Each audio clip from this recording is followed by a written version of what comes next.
What's going on, sir? Doing well, man. Was at the beach, so the beach is my happy place.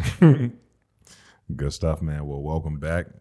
Glad you enjoyed your week. I've enjoyed mine as well. Very excited about some of the stuff we're going to get into today. Starting with, believe it or not, one of my favorite hip-hop artists. Was one of my favorite hip-hop artists when he was more active. T.I. has been taking his jab at comedy lately.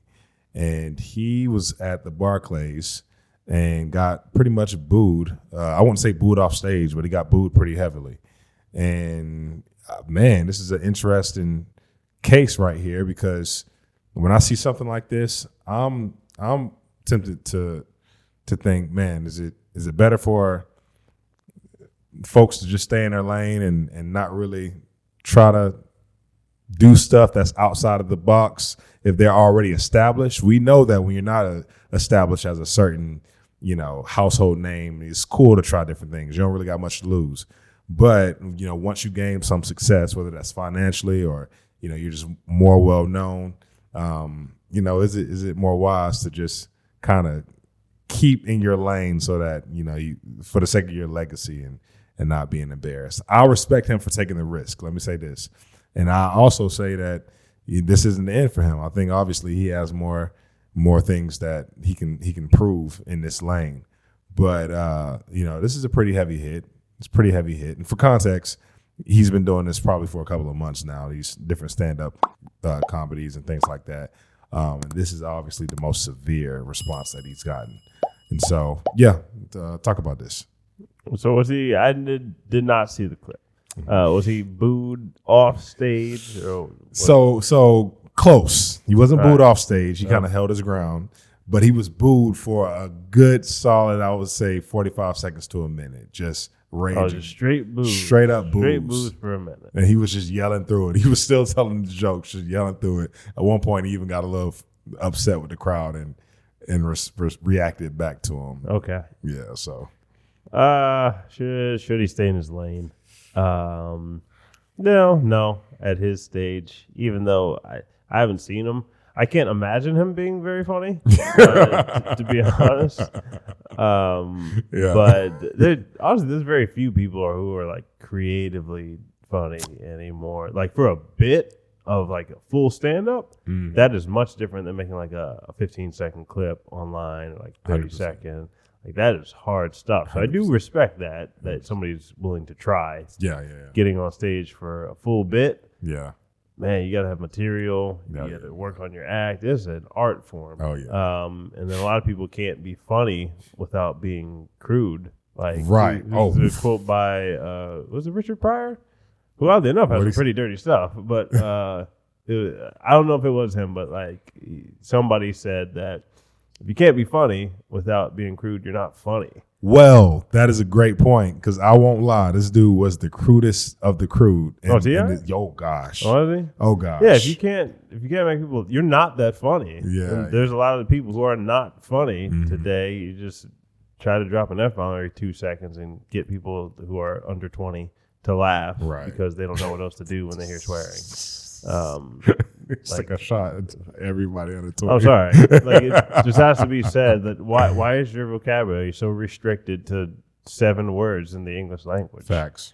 100%. That's like you have to say that every other word. Like, come on.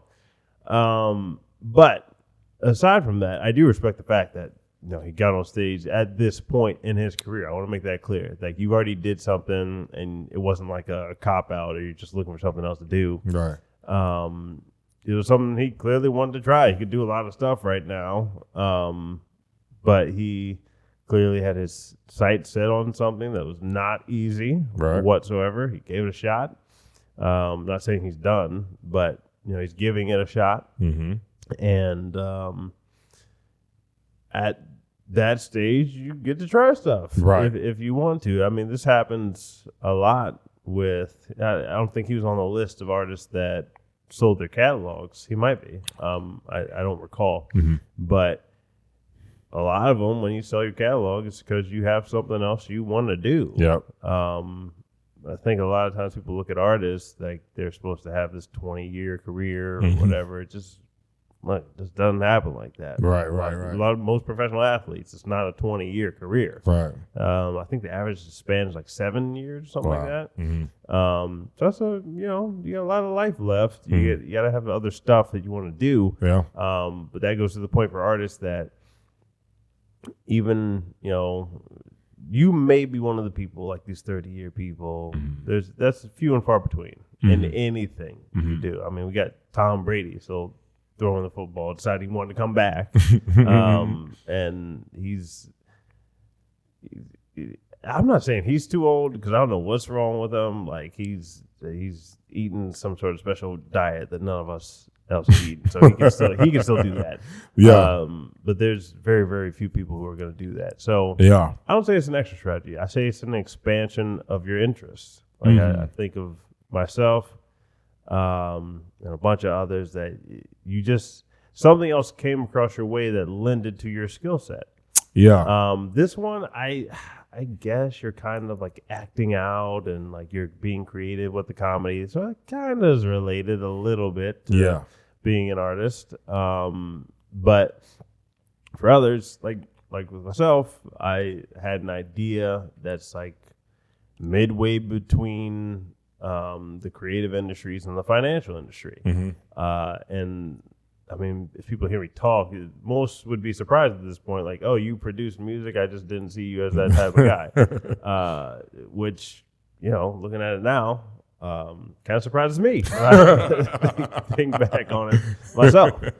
But like that whole my brain and like how it all went definitely lends to being able to do well in financial markets and look at different patterns and see different things. That doesn't mean that I won't ever make a song again. I don't know. I don't know that. I don't see it to be real. But yeah, man. So you have expanded your skill set to another area in life that a lot of times when people are in their 40s, I think it's 40s and 50s, you make the most money you've ever made because like you've accumulated your skill set and you've honed in on it enough to where like when I'm 50, I should just have so many strategies in place that like you can't touch what I'm doing. I'm trying to get there right now to where I can,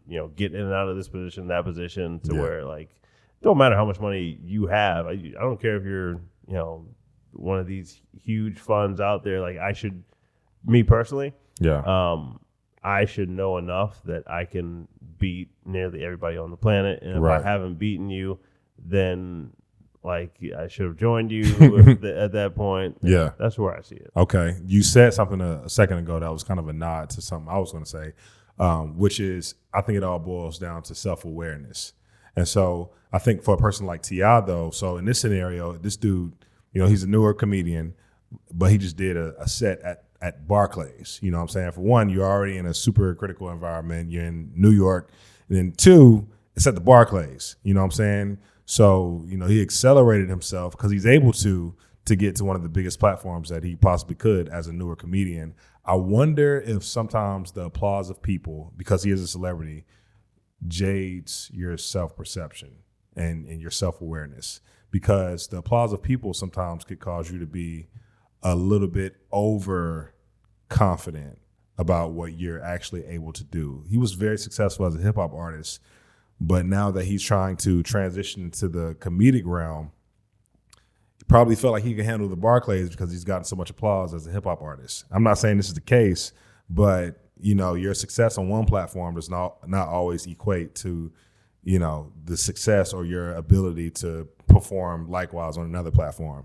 And so I think for like really anybody listening, even, a guy his caliber, self-awareness is key. You know what I'm saying? Getting real feedback from real people who are going to keep it real with you about, just where you're really at in your skill set and outside of the, yes men or the audience that you've grown to, that you've allowed, or the audience that started following you based on prior success. Like get out of that and get in front of people who are gonna keep it real with you. I think That part, the last part about keep it or give when they give you feedback on it, you don't just cower in your corner. I'll put it like this: you can't. It's not like we're saying that he can't do this. Right. It's that when you do go out there and do it, because there's athletes that might have opinions about this, but like especially these days, we're in social media days where everybody has an opinion about something, and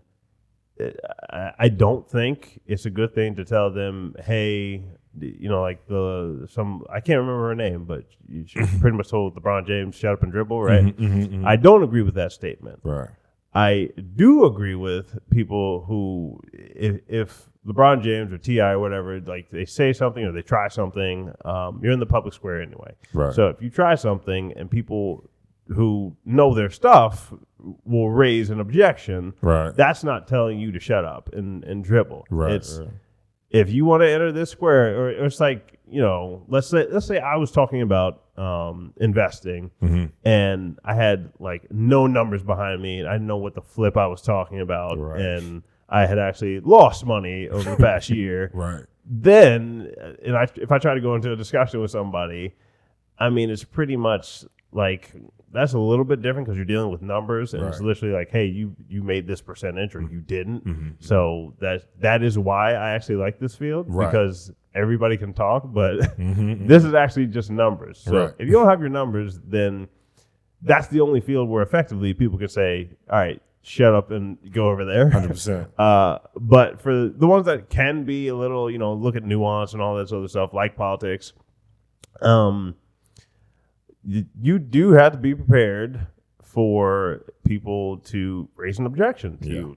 Comedy, mm-hmm. Mm-hmm. people will raise an objection if you're not funny. Right. And that's called booing. Right. Facts. Or when I was in college, they had the keys. They brought out the keys and they shook them, and that meant it was time to go home. So you didn't get booed, you got keyed. Right. That's a trip. Yeah. So look, if you're going to step out there, especially in today's world, I'm old school in the sense of don't have soft skin. Know your stuff. Be able to explain why you're doing what you're doing. Mm-hmm. A lot of people these days, yes, they do cancel, mm-hmm. but they also do. It's like this weird defense mechanism. Mm-hmm. That's like, if anybody says anything I don't like, I'm just going to call you an ism now, or a phobe, or anything else. Yeah.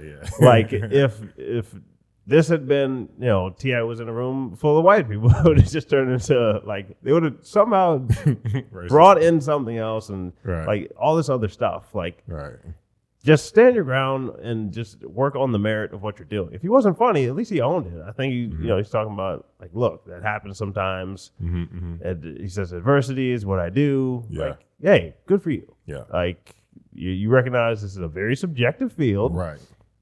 Where people say a lot of stuff that is not liked. Right. Dave Chappelle, just in hot water 2 seconds ago, said something that people didn't like. Mm-hmm. Mm-hmm. Happened to be true. Yeah. Sorry, not sorry. Yeah. And look, you deal with it. Facts. You have to deal with it. Everybody has to deal with it. Joe Rogan has to deal with it.